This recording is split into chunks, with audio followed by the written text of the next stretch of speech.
सभोपदेशक अध्याय 1। सभोपदेशक अध्याय 1। यरूशलेम के राजा दाऊद के पुत्र और उपदेशक के वचन। उपदेशक का यह वचन है कि व्यर्थ ही व्यर्थ, व्यर्थ ही व्यर्थ, सब कुछ व्यर्थ है उस सब परिश्रम से जिसे मनुष्य धरती पर करता है। उसको क्या लाभ होता है? एक पीढ़ी जाती है और दूसरी पीढ़ी आती है, परंतु पृथ्वी सर्वदा बनी रहती है। सूर्य उदय होकर अस्त भी होता है और उसके उदय की दिशा को वेग से चला जाता है। वायु दक्षिण की ओर बहती है और उत्तर की ओर घूमती आती है। वह घूमती और बहती रहती है और अपने चक्करों में लौट आती है। सब नदियां समुद्र में जा मिलती है, तो भी समुद्र भर नहीं जाता। जिस स्थान से नदियां निकलती है, उधर ही को वे फिर जाती है। सब बातें परिश्रम से भरी है, मनुष्य इसका वर्णन नहीं कर सकता। न तो आंखें देखने से तृप्त होती है और न कान सुनने से भरते हैं।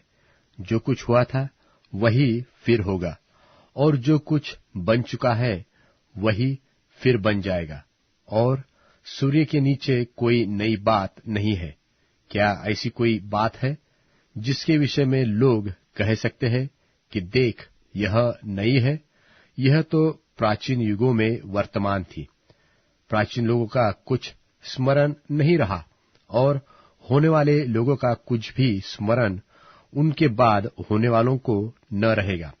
मैं उपदेशक यरूशलेम में इस्राएल का राजा था, और मैंने अपना मन लगाया कि जो कुछ सूर्य के नीचे किया जाता है उसका भेद बुद्धि से सोच सोचकर मालूम करूं। यह बड़े दुख का काम है जो परमेश्वर ने मनुष्य के लिए ठहराया है कि वे उसमें लगे रहे। मैंने उन सब कामों को देखा जो सूर्य के नीचे किए जाते हैं। देखो, वे सब व्यर्थ और मानो वायु को पकड़ना है। जो टेढ़ा है वह सीधा नहीं हो सकता, और जितनी वस्तुओं में घटी है वे गिनी नहीं जाती। मैंने मन में कहा कि देख, जितने यरूशलेम में मुझसे पहले थे उन सबों से मैंने बहुत अधिक बुद्धि प्राप्त की है, और मुझको बहुत बुद्धि और ज्ञान मिला है। और मैंने अपना मन लगाया कि बुद्धि का भेद खोलूं और बावलेपन और मूर्खता को भी जान लूं। परंतु मुझे जान पड़ा कि यह भी वायु को पकड़ना है, क्योंकि बहुत बुद्धि के साथ बहुत खेद भी होता है, और जो अपना ज्ञान बढ़ाता है वह अपना दुख भी बढ़ाता है। सभोपदेशक अध्याय 2। सभोपदेशक अध्याय 2। मैंने अपने मन से कहा, चल, मैं तुझको आनंद के द्वारा जांचूंगा, इसलिए आनंदित और मगन हो। परंतु देखो, यह भी व्यर्थ है। मैंने हंसी के विषय में कहा, यह तो बावलापन है, और आनंद के विषय में कि उससे क्या प्राप्त होता है। मैंने मन में सोचा कि किस प्रकार से मेरी बुद्धि बनी रहे, और मैं अपने प्राण को दाख मधु पीने से क्यों कर बहलाऊं, और क्यों कर मूर्खता को थामे रहूं, जब तक मालूम न करूं कि वह अच्छा काम कौन सा है जिसे मनुष्य अपने जीवन भर करता रहे। मैंने बड़े बड़े काम किए हैं। मैंने अपने लिए घर बनवा लिए, मैंने अपने लिए दाख की बारियां लगवाई, मैंने अपने लिए बारियां और बाग लगवा लिए, और उनमें भांति भांति के फलदायी वृक्ष लगाए। मैंने अपने लिए कुंड खुदवा लिए कि उनसे वह वन सींचा जाए जिसमें पौधे लगाए जाते हैं। मैंने दास और दासियां मोल ली, और मेरे घर में दास उत्पन्न भी हुए, और जितने मुझसे पहले यरूशलेम में थे उनसे कहीं अधिक मैं गाय बैल और भेड़ बकरियों का स्वामी था। मैंने चांदी और सोना भी और राजाओं और प्रांतों के बहुमूल्य पदार्थों का संग्रह किया। मैंने अपने लिए गवैये और गाने वालियों को रख लिया, और बहुत सी कामिनियां भी जिनसे मनुष्य सुख पाते हैं, अपनी कर ली। इस प्रकार मैं अपने से पहले से सब यरूशलेम वासियों से अधिक महान और धनाढ्य हो गया, तो भी मेरी बुद्धि ठिकाने रही, और जितनी वस्तुओं के देखने की मुझे लालसा हुई, उन सबों को देखने से मैं न रुका। मैंने अपना मन किसी प्रकार का आनंद भोगने से न रोका, वरन मेरा मन मेरे सब परिश्रम के कारण आनंदित हुआ, और मेरे सब परिश्रम से मुझे यही भाग मिला। तब मैंने फिर से अपने हाथों के सब कामों को और अपने सब परिश्रम को देखा, तो क्या देखा कि सब कुछ व्यर्थ और वायु को पकड़ना है, और संसार में कोई लाभ नहीं। फिर मैंने अपने मन को फेरा कि बुद्धि और बावलेपन और मूर्खता के कार्यों को देखूं कि जो मनुष्य राजा के पीछे आएगा वह क्या करेगा। केवल वही जो होता चला आया है। तब मैंने देखा कि उजियाला अंधियारे से जितना उत्तम है, उतना बुद्धि भी मूर्खता से उत्तम है। जो बुद्धिमान है उसके सिर में आंखें रहती है, परंतु मूर्ख अंधियारे में चलता है। तो भी मैंने जान लिया कि दोनों की दशा एक सी होती है। मैंने मन में कहा, जैसी मूर्ख की दशा होगी वैसी ही मेरी भी होगी। फिर मैं क्यों अधिक बुद्धिमान हुआ?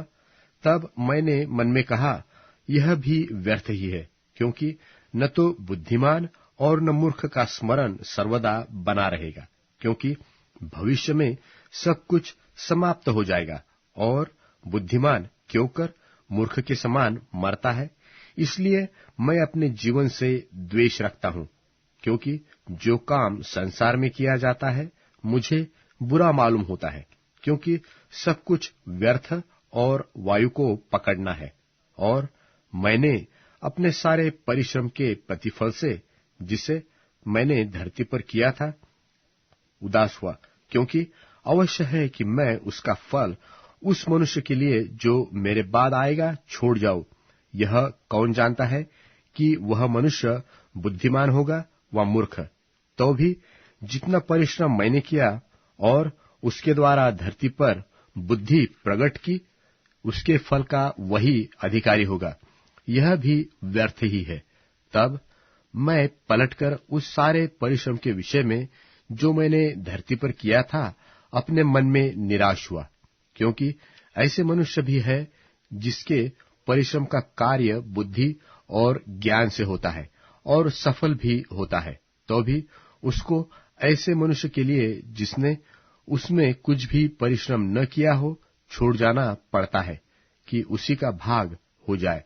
यह भी व्यर्थ और बहुत ही बुरा है, क्योंकि मनुष्य जो धरती पर मन लगा लगा कर परिश्रम करता है, उससे उसको क्या लाभ होता है? उसके सब दिन तो दुख से भरे रहते हैं, और उसका काम खेत के साथ होता है, वरन रात को भी उसका मन चैन नहीं पाता। यह भी व्यर्थ ही है। मनुष्य के लिए खाने पीने और परिश्रम करते हुए अपने जीवन को सुखी बनाने के सिवाय और कुछ भी अच्छा नहीं है।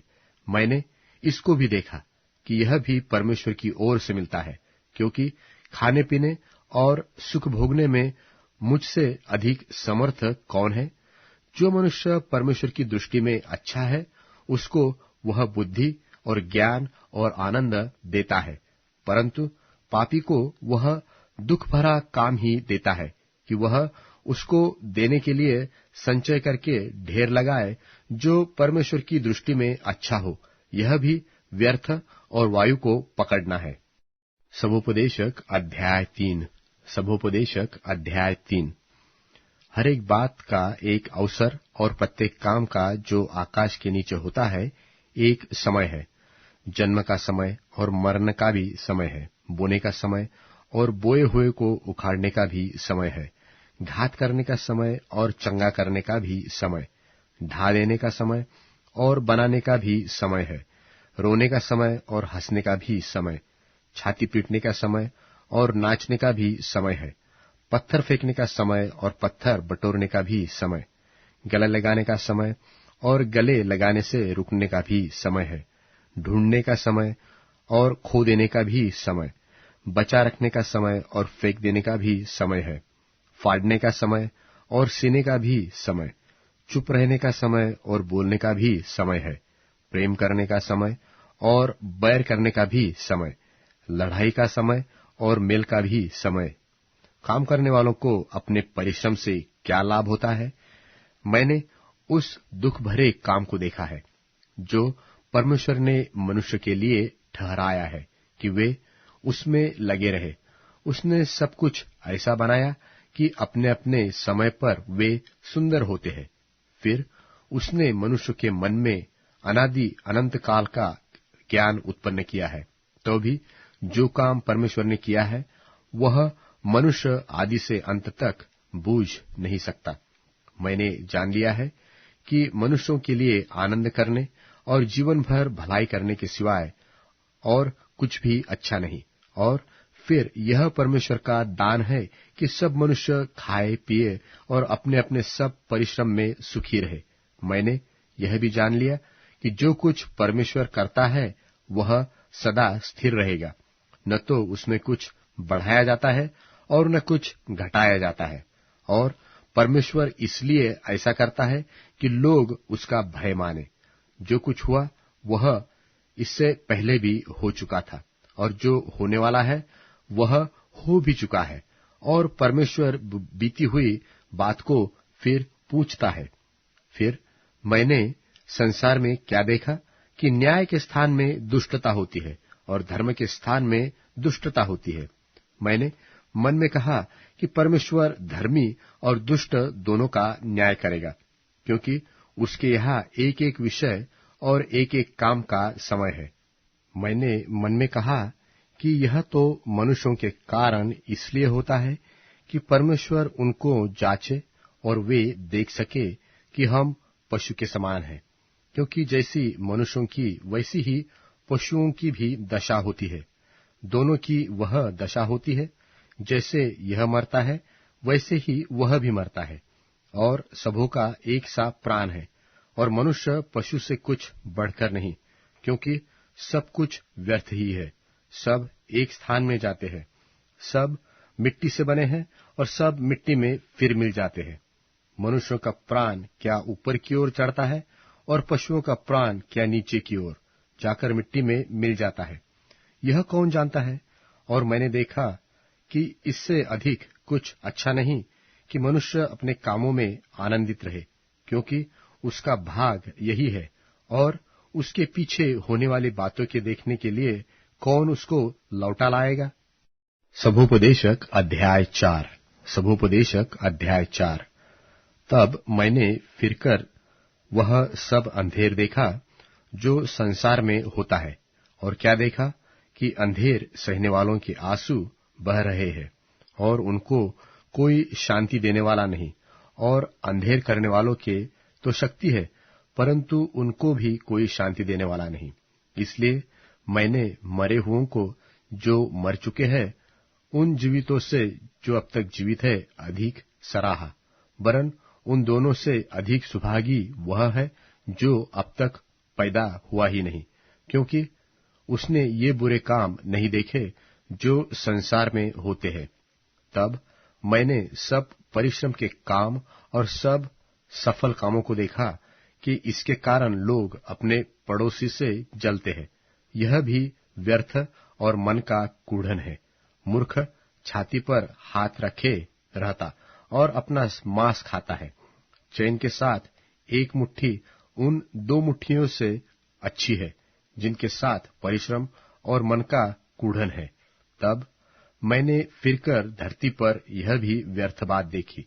कोई अकेला रहता और उसका कोई नहीं है, न उसके बेटा है न भाई है, तो भी उसके परिश्रम का अंत नहीं होता, और न उसकी आंखें धन से संतुष्ट होती है। वह कहता है कि मैं किसके लिए परिश्रम करता और अपने जीवन को सुख रहित रखता हूं। यह भी व्यर्थ और निरा दुख भरा काम है। 1 से 2 अच्छे हैं, क्योंकि उनके परिश्रम का अच्छा फल मिलता है। क्योंकि यदि उनमें से एक गिरे तो दूसरा उसको उठाएगा, परंतु हाय उस पर जो अकेला होकर गिरे और उसका कोई उठाने वाला न हो। फिर यदि 2 जन एक संग सोए तो वे गर्म रहेंगे, परंतु कोई अकेला क्यों कर गर्म हो सकता है? और कोई अकेले पर प्रबल हो तो हो, परंतु 2 उसका सामना कर सकेंगे।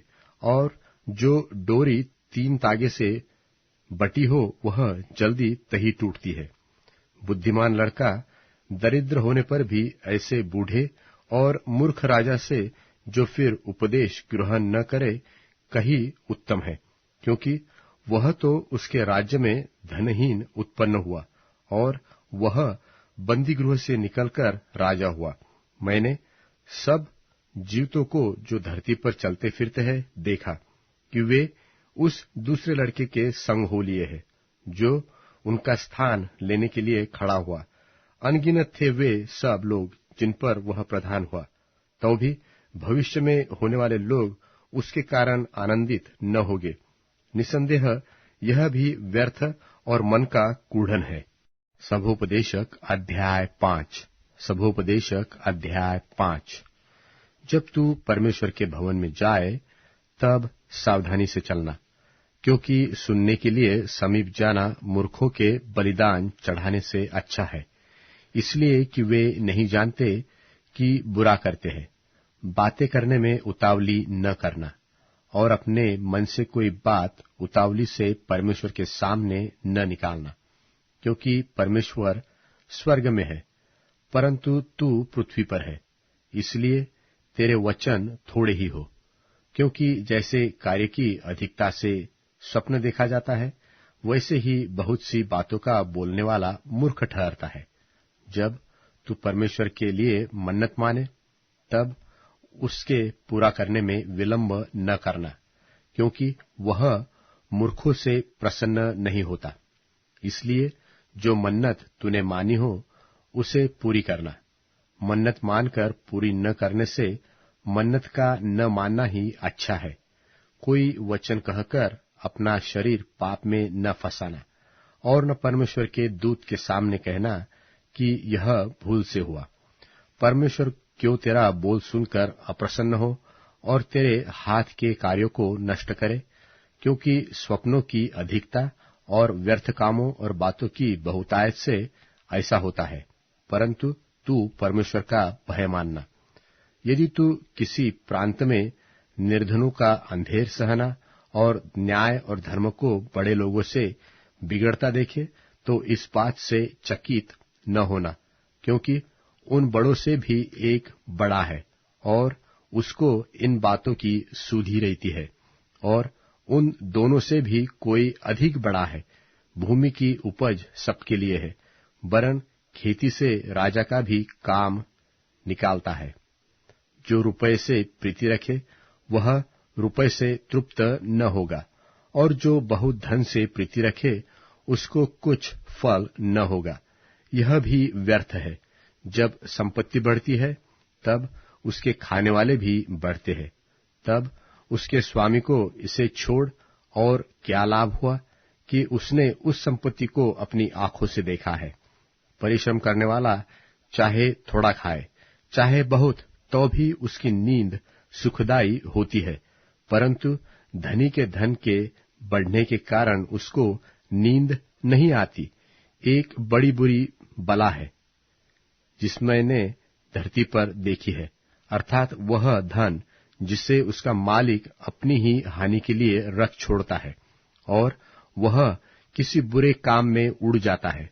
और यदि उसके घर में बेटा उत्पन्न हो तो उसके हाथ में कुछ नहीं होता।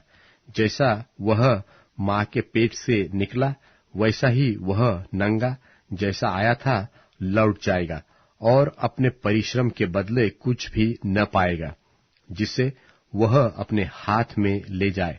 और यह भी एक बड़ी बला है कि जैसा वह आया ठीक वैसा ही वह जाएगा। फिर उसे उस व्यर्थ परिश्रम से क्या लाभ है? फिर वह जीवन भर बेचैनी में खाता है और बहुत ही दुखित और रोगी रहता है और क्रोध भी करता है। सुन, जो मैंने देखा है यह भली बात है, वरन अति सुंदर है कि मनुष्य खाए और पिए और अपने परिश्रम से जो वह धरती पर करता है, अपनी सारी आयु भर जिससे परमेश्वर ने उसे दी है, सुखी रहे, क्योंकि उसका भाग यही है।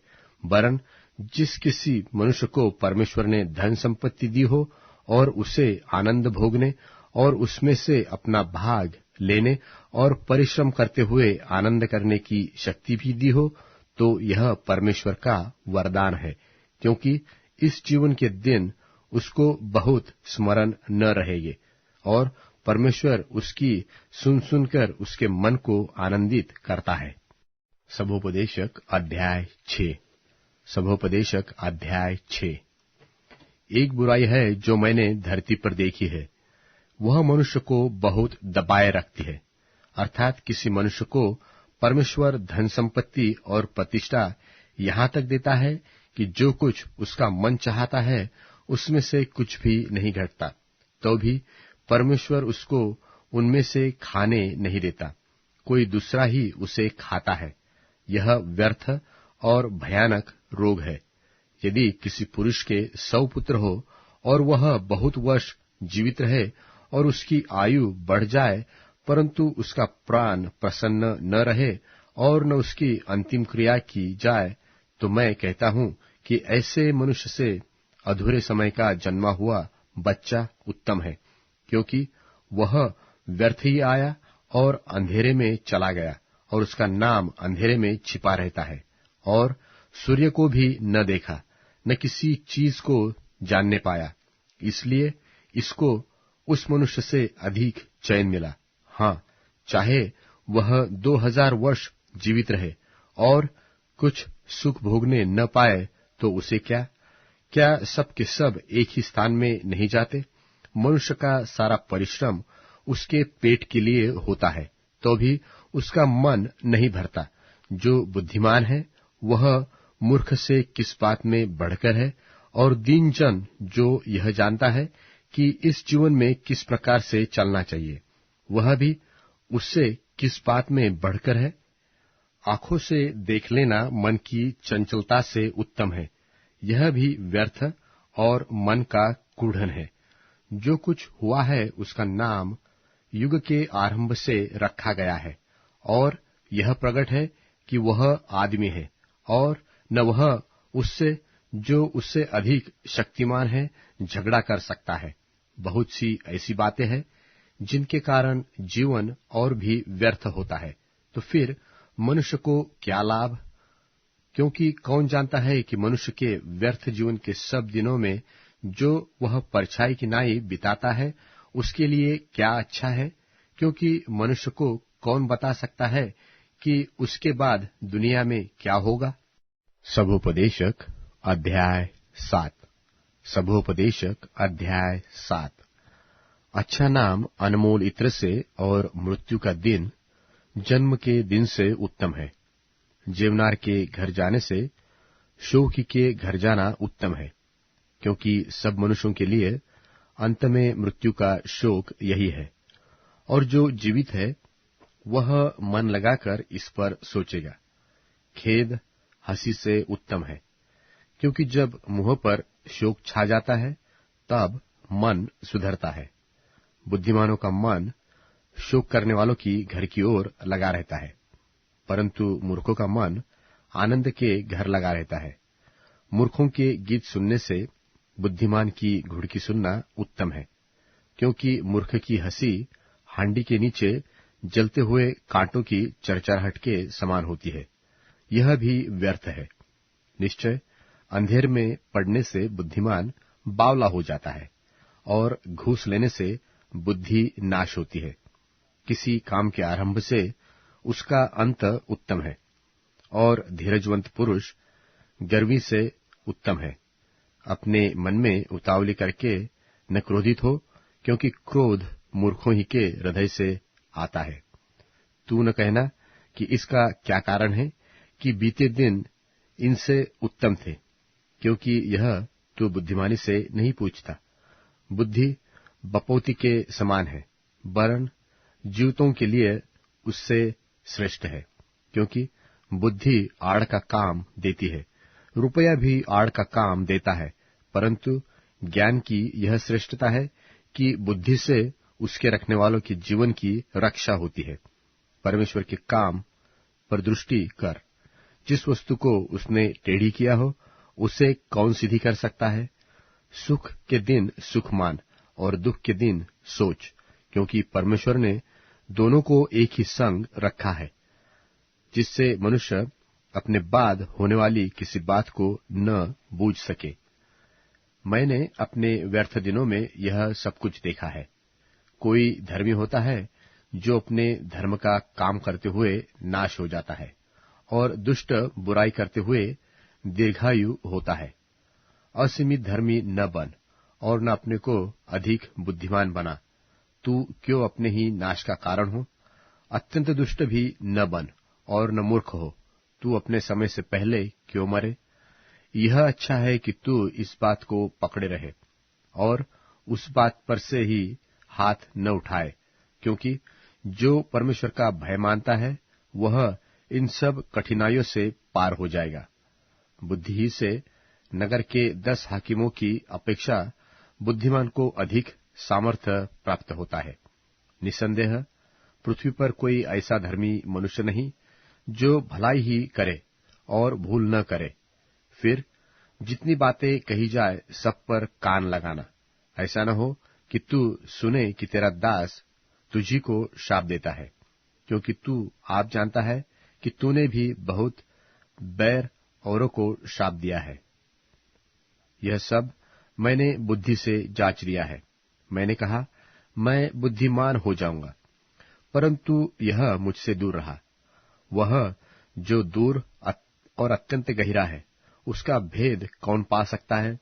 मैं अपना मन लगाता हुआ फिरता रहा कि बुद्धि के विषय में जान लूं, उसका भेद जानूं और खोज निकालूं, और यह भी जान लूं कि दुष्टता नीरी मूर्खता है और मूर्खता नीरा बावलापन है। और मैंने मृत्यु से भी अधिक दुखदायी एक वस्तु पाई, अर्थात वह स्त्री जिसका मन फंदा और जाल है और जिसके हाथ हथकड़ियां है। जिस पुरुष से परमेश्वर प्रसन्न है वही उससे बचेगा, परंतु पापी उसका शिकार होगा। देख, उपदेशक कहता है कि मैंने ज्ञान के लिए अलग अलग बातें मिलाकर जांची और यह बात निकाली, जिसे मेरा मन अब तक ढूंढ रहा है, परंतु नहीं पाया। अर्थात 1000 में से मैंने एक पुरुष को पाया, परंतु उनमें एक भी स्त्री नहीं पाई। देखो, विशेष करके मैंने यह बात पाई है कि परमेश्वर ने मनुष्य को सीधा बनाया, परंतु मनुष्यों ने बहुत सी युक्तियां निकाली है। सभोपदेशक अध्याय 8। सभोपदेशक अध्याय 8। बुद्धिमान के तुल्य कौन है और किसी बात का अर्थ कौन लगा सकता है? मनुष्य की बुद्धि के कारण उसका मुख चमकता और उसके मुख की ढीठाई दूर हो जाती है। मैं तुझे सम्मति देता हूं कि परमेश्वर की शपथ के कारण राजा की आज्ञा मान। राजा के सामने से उतावली के साथ न लौटना, न बुरी बात पर हट करना, क्योंकि वह जो कुछ चाहता है करता है। क्योंकि राजा के वचन में तो सामर्थ्य रहती है, और कौन उससे कह सकता है कि तू क्या करता है? जो आज्ञा को मानता है वह बुरी बात में भागी नहीं होता, और बुद्धिमान का मन समय और न्याय का भेद जानता है, क्योंकि एक एक विषय का समय और नियम होता है। इस कारण मनुष्य की दुर्दशा उसके लिए बहुत भारी है। वह नहीं जानता कि क्या होने वाला है और कब होगा। यह उसको कौन बता सकता है? कोई ऐसा मनुष्य नहीं जिसका वश प्राण पर चले कि वह उसे निकालते समय रोक ले, और न कोई मृत्यु के दिन में अधिकार होता है, और न उस लड़ाई में छुट्टी मिल सकती है, और न दुष्ट लोग अपनी दुष्टता के कारण बच सकते हैं। यह सब कुछ मैंने देखा, और जितने काम धरती पर किए जाते हैं सबको मन लगाकर ध्यानपूर्वक देखा कि ऐसा समय होता है कि एक मनुष्य दूसरे मनुष्य पर अधिकारी होकर अपने ऊपर हानि लाता है, और मैंने दुष्टों को गाड़े जाते देखा, अर्थात उनकी कब्र तो बनी परंतु जिन्होंने ठीक काम किया था वे पवित्र स्थान से निकल गए और उनका स्मरण नगर में न रहा। यह भी व्यर्थ ही है। बुरे काम के दंड की आज्ञा फुर्ती से नहीं दी जाती। इस कारण मनुष्यों का मन बुरा काम करने की इच्छा से भरा रहता है।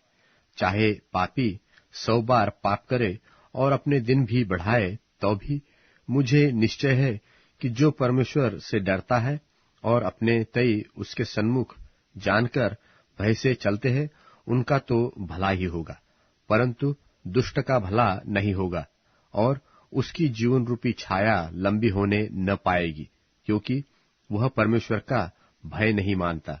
एक व्यर्थ बात पृथ्वी पर होती है, अर्थात ऐसे धर्मी है जिनकी वह दशा होती है जो दुष्टों को होनी चाहिए।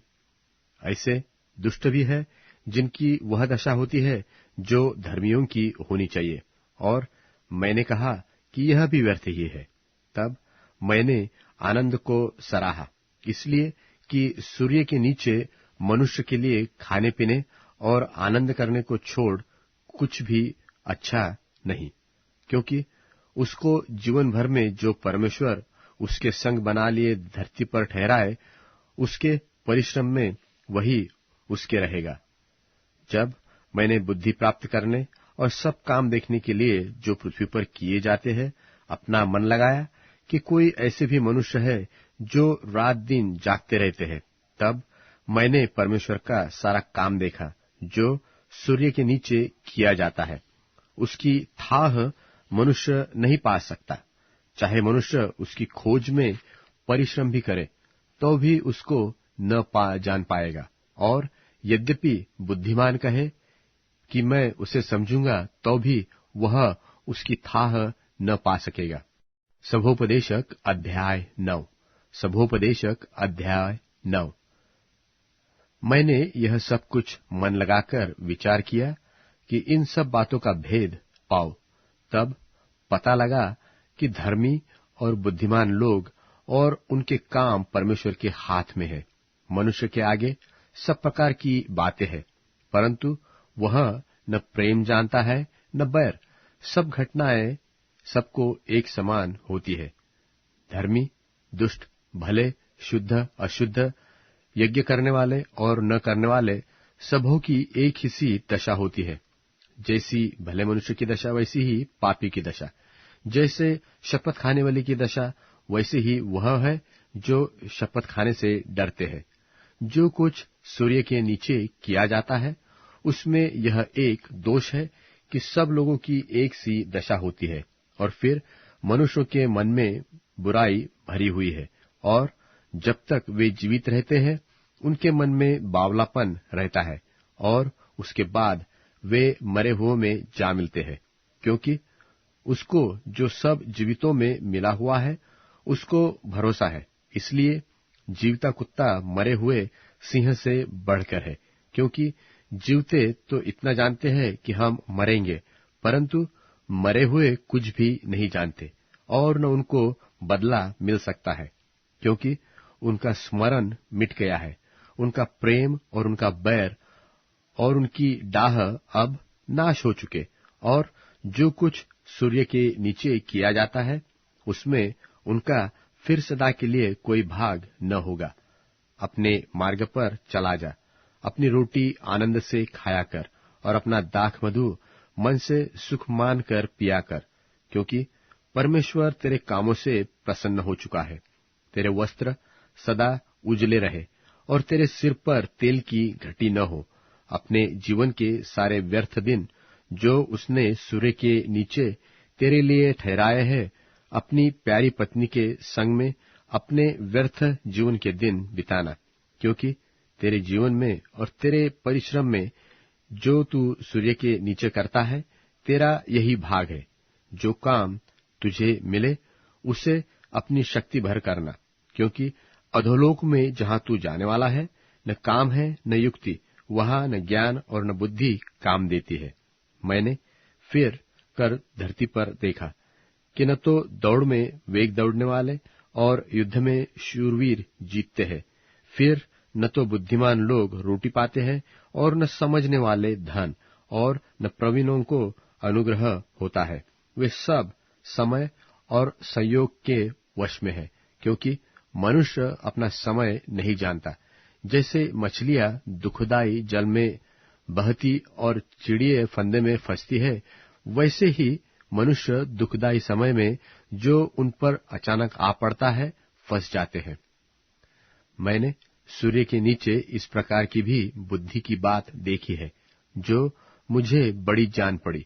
अर्थात एक छोटा सा नगर था और उसमें थोड़े ही लोग थे, और किसी बड़े राजा ने उस पर चढ़ाई करके उसे घेर लिया और उसके विरुद्ध बड़े बड़े कोट बनवाए, और उसमें एक दरिद्र बुद्धिमान पुरुष पाया गया, और उसने उस नगर को अपनी बुद्धि के द्वारा बचाया, परंतु किसी ने उस दरिद्र पुरुष को स्मरण न रखा।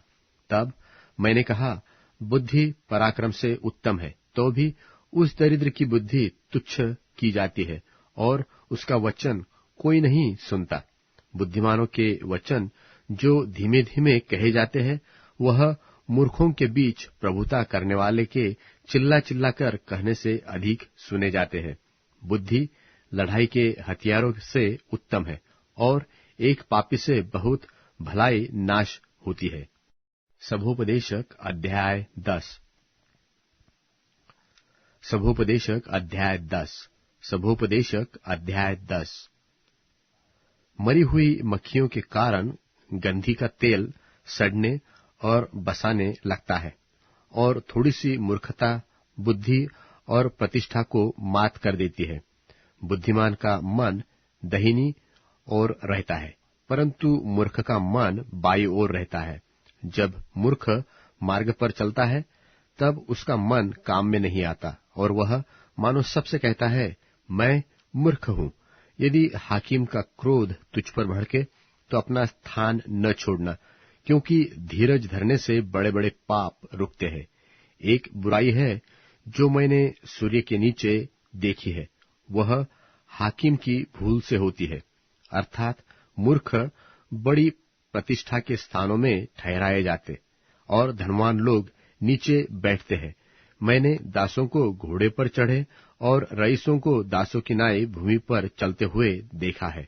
जो गड्ढा खोदे वह उसमें गिरेगा, और जो बाड़ा तोड़े उसको सर्प डसेगा। जो पत्थर उठाए वह उनसे घायल होगा, और जो लकड़ी काटे उसी से कटने का डर होगा। यदि कुल्हाड़ा थोता हो और मनुष्य उसकी धार को पैनी न करे, तब तो अधिक बल लगाना पड़ेगा, परंतु काम चलाने के लिए बुद्धि से लाभ होता है। यदि मंत्र से पहले सर्प डसे, तो मंत्र पढ़ने वाले को कुछ भी लाभ नहीं। बुद्धिमान के वचनों के कारण अनुग्रह होता है, परंतु मूर्ख अपने वचनों के द्वारा नाश होते हैं। उनकी बात आरंभ में मूर्खता की और अंत में दुखदाई बावलेपन की होती है। मूर्ख बहुत बातें बोलता है, तो भी कोई मनुष्य नहीं जानता कि क्या होगा और उसके बाद क्या होने वाला है। वह कौन उसे बता सकता है? मूर्खों के परिश्रम में थकावट ही होती है। वह नहीं जानता कि नगर को कैसे जाए। हे देश, तुझ पर हाय कि तेरा राजा लड़का है और तेरे हाकिम प्रातःकाल में भोजन करते हैं। देश, तू धन्य है कि तेरा राजा कुलीन का पुत्र है और तेरे हाकिम समय पर भोजन करते हैं, और यह भी मतवाले होने को नहीं, वरन बल चढ़ाने के लिए। आलस्य के कारण छत की कड़ियां दब जाती है और हाथों की सुस्ती के कारण घर टपकता है। भोज हंसी खुशी के लिए किया जाता है और दाख मधु से जीवन को आनंद मिलता है और रुपयों से सब कुछ प्राप्त होता है। राजा को मन ही मन भी शाप न देना और न धनवान को अपने शयन की कोठरी में शाप देना, क्योंकि कोई आकाश का पक्षी तेरे वचन को ले जाएगा और कोई उड़ने वाला जंतु उस बात को प्रकट करेगा। सभोपदेशक अध्याय 11। सभोपदेशक अध्याय 11। अपनी रोटी जल के ऊपर डाल दे, क्योंकि बहुत दिन के बाद तू उसे फिर पाएगा। 7 वरन 8 जनों को भी भाग दे, क्योंकि तू नहीं जानता कि पृथ्वी पर क्या विपत्ति आ पड़ेगी। जब बादल जल भर जाते हैं, तब उनको भूमि पर उंडेल देते हैं, और वृक्ष चाहे दक्षिण की ओर गिरे चाहे उत्तर की ओर, तो भी जिस स्थान पर वृक्ष गिरेगा वही पड़ा रहेगा। जो वायु की सुधि रखेगा वह बीज बोने न पाएगा, और जो बादलों को देखता रहेगा वह लवने न पाएगा, क्योंकि तू नहीं जानता कि वायु के चलने का क्या मार्ग होगा, और गर्भवती के पेट में हड्डियां किस रीति से बढ़ती है। वैसे ही परमेश्वर जो सब कुछ करता है, उसके काम की पूरी रीति तू नहीं जानता। भोर को अपना बीज बो, और सांझ को भी अपना हाथ न रोक, क्योंकि तू नहीं जानता कि कौन सुफल होगा, चाहे यह चाहे वह दोनों के दोनों अच्छे काम निकलेंगे। उजियाला मन भावना होता है, और धूप के देखने से आंखों को सुख होता है। यदि मनुष्य बहुत वर्ष जीवित रहे तो उन सबों में आनंदित तो रहे, परंतु अंधियारे के दिनों की भी सुधि रखे, क्योंकि वे बहुत होंगे। जो कुछ होने वाला है वह व्यर्थ है। हे जवान, अपनी जवानी में आनंद कर, और अपनी जवानी के दिनों में मगन रह, और अपनी मनमानी चाल चल, और अपनी आंखों की दृष्टि से अनुसार चल, परंतु यह जान रख कि इन सब बातों के विषय परमेश्वर तेरा न्याय करेगा। इसलिए अपने मन से खेद और अपनी देह से दुख दूर कर, क्योंकि लड़कपन और जवानी दोनों व्यर्थ है। सभोपदेशक अध्याय 12। सभोपदेशक अध्याय 12। अपनी जवानी के दिनों में अपने सृजनहार को स्मरण रख, कि अब तक विपत्ति के दिन और वे वर्ष नहीं आए जिनमें तू कहेगा कि मेरा मन इनमें नहीं लगता। तब सूर्य और प्रकाश और चंद्रमा और तारागण अंधेरे हो जाएंगे, और वर्षा होने के बाद बादल फिर घिराएंगे। उस समय घर के पहरुए कांपेंगे, और बलवंत झुकेंगे, और पिसनहारियां थोड़ी ही रहने के कारण काम छोड़ देगी, और झरोखों में से देखने वालियां अंधी हो जाएगी, और सड़क की ओर के किवाड़ बंद होंगे, और चक्की पीसने का शब्द धीमा होगा, और तड़के चिड़िया बोलते ही नींद खुलेगी, और सब गाने वालियों का शब्द धीमा हो जाएगा। फिर जो ऊंचा हो उससे भय खाया जाएगा, और मार्ग में डरावनी वस्तुएं मानी जाएगी, और बादाम का पेड़ फूलेगा, और टिड्डी भी भारी लगेगी, और भूख बढ़ाने वाला फल फिर काम न देगा, क्योंकि मनुष्य अपने सदा के घर को जाने पर होगा, और रोने पीटने वाले सड़क सड़क फिरेंगे। उस समय चांदी का तार 2 टुकड़े हो जाएगा, और सोने का कटोरा टूटेगा, और सोते के पास घड़ा फूटेगा, और कुंड के पास रहट टूट जाएगा।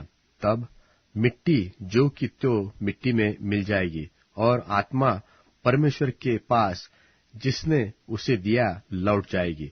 उपदेशक कहता है कि सब व्यर्थ ही व्यर्थ, सब कुछ व्यर्थ है। और फिर उपदेशक जो बुद्धिमान था, इसलिए वह प्रजा को ज्ञान सिखाता रहा, और कान लगाकर और पूछपाछ करके बहुत से नीति वचन क्रम से रखता था। उपदेशक मन भावनी बातें खोजकर निकालता था, और ये बातें सच्ची है जो सिधाई से लिखी गई है। बुद्धिमानों के वचन पैनों के समान होते हैं, और सभाओं के प्रधानों की बात गाड़ी हुई कीलों के सरीखी है, क्योंकि एक ही चरवाहे की ओर से मिलती है। और फिर हे मेरे पुत्र, चौकसी इन्हीं से सीख। बहुत पुस्तकों की रचना का अंत नहीं होता, और बहुत पढ़ना देह को थका देता है। सब कुछ सुना गया। अंत की बात यह है कि परमेश्वर का भय मान और उसकी आज्ञाओं का पालन कर, क्योंकि सब मनुष्य का काम यही है, और परमेश्वर सब कामों का और सब गुप्त बातों का, चाहे वे भली हो चाहे बुरी, न्याय करेगा।